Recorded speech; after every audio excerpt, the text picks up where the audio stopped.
Ladies and gentlemen, Gojo is officially back in chapter 261 of Jujutsu Kaisen. This was one of the craziest, most insane chapters I have ever read of this series, and it is one of the best chapters I've seen Jujutsu Kaisen put out in a long time. So without further ado, let's talk about Gojo's inevitable return. Now, Jujutsu Kaisen chapter 260 left off with Sukuna and Yuji fighting one another, with Yuji getting the upper hand for the first time in his fight against Sukuna. He stabs his hand straight into Sukuna's chest and attempts to crush his heart. Sukuna looks over into the distance, into the rubble and the debris, and he notices a silhouette. And the chapter ends with us getting a brief view of what looks to be Gojo, and the editor's comment saying, "Those eyes are unmistakable." Now, the internet went absolutely crazy over the ending of chapter 260 because people were debating about whether or not this was actually Gojo, whether Gojo had actually returned. He made a binding vow sacrificing one of his eyes, or it could be a hallucination that Sukuna was having since he was on his last legs and about to die. So people weren't really sure of what to make of that last panel. However, this chapter starts off with us seeing that it was truly not a hallucination. There was actually someone there, and from what it seems like, it was actually Gojo. Sukuna quickly knocks Yuji back as he starts to panic, wondering how Gojo could have possibly returned. However, that's when Gojo's hair blows back and we see stitches all over Gojo's forehead, and we immediately think, oh no, Kenjaku has taken over Gojo's body. It is over. But we also need to remember, Kenjaku was killed by Yuta, and Kenjaku was miles away from Gojo's body, and Gojo's body was retrieved the second Gojo died. So in what world can it be Kenjaku taking over Gojo's body? That's when Sukuna begins to laugh and starts to say, "I apologize, I looked down on you. I didn't think you were capable of going that far, Yuta Okotsu." So this confirms that Yuta has actually copied Kenjaku's curse technique and has used it to transplant his own brain into Gojo's body, allowing him now to control the body of Satoru Gojo. Now, I know people are going to be mad saying that, oh, this doesn't count as Gojo returning. It's simply Yuta taking control of Gojo's body. Gojo's in back, etc. However, Gojo is pretty much back. This has basically confirmed that Gojo is returning. But let me get into that a little bit later. And let's first talk about what Yuta's entire situation is. Now, after Yuta's confrontation with Sukuna, we get a little flashback sequence where we learn that Rika ate Kenjaku's body, and Yuta was able to copy Kenjaku's curse technique, allowing him to transfer from body to body the same way Kenjaku does. And Yuta informs everyone that this is his plan. If Gojo loses, he is going to transplant himself inside of Gojo's body, and everyone seems to be completely against it. But Yuta lashes out, saying that they need to become a monster in order to defeat a monster such as Sukuna. And Hikari says that they will only use this plan as a last resort. However, here's where things get interesting, because Yuta is reminded that his curse technique copy only allows him to copy other people's curse techniques for 5 minutes. So if he goes through with the plan of taking over Gojo's body, what is going to happen to him after 5 minutes of his curse technique running out? Well,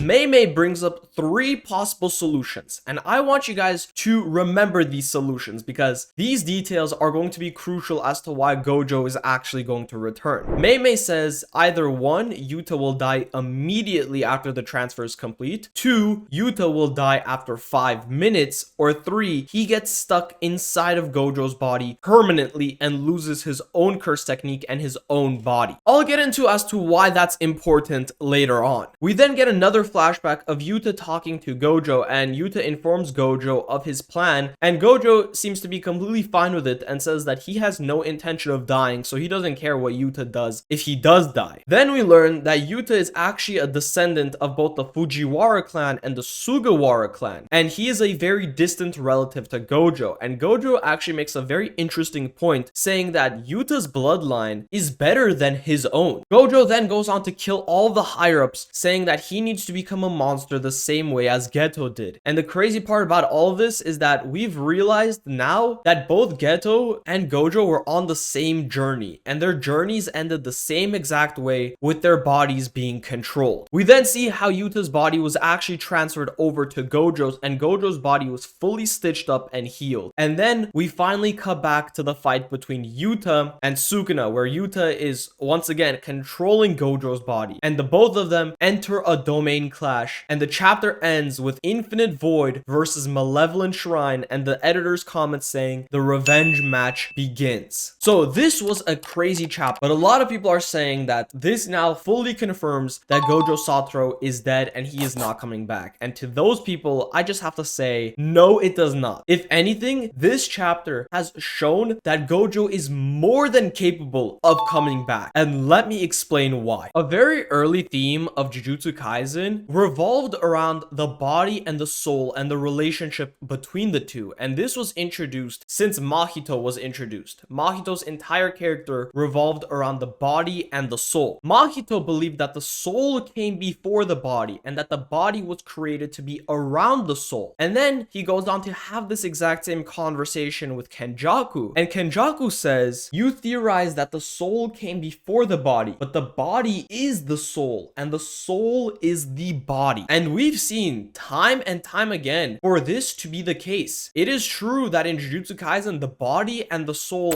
are one single entity. And this has been proven to us multiple times within Jujutsu Kaisen of the body and the soul being one single entity. And the biggest example out of all of these is Toji being resurrected in Shibuya. We saw the old lady named Ogami try to transform her grandson's body into Toji. And once that was complete, Toji's body took back control and actually destroyed the grandson's soul, giving him full access back to his body. So once Toji's body returned, so did his soul, proving Kenjaku's theory about the soul and the body being one. And speaking of Kenjaku, we saw this happen with Kenjaku himself. When Kenjaku was in the process of sealing Gojo away during Shibuya, his body reflexively tries to choke himself out to stop it from happening. And this was actually Geto trying to take back control over his own body and his soul. So in Jujutsu Kaisen, it seems like as long as the body exists and can function properly, the soul will still exist as well. So how does this all connect back to Gojo and Yuta's situation? Well, Yuta copied Kenjaku's curse technique and has taken over Gojo's body, the same way how Kenjaku took over Geto's body. And if Geto's body was able to take back control even for a moment against Kenjaku, what's to say that Gojo's body can't do the same against Yuta? And if y'all remember back towards the beginning of the video, we talked about Mei bringing up three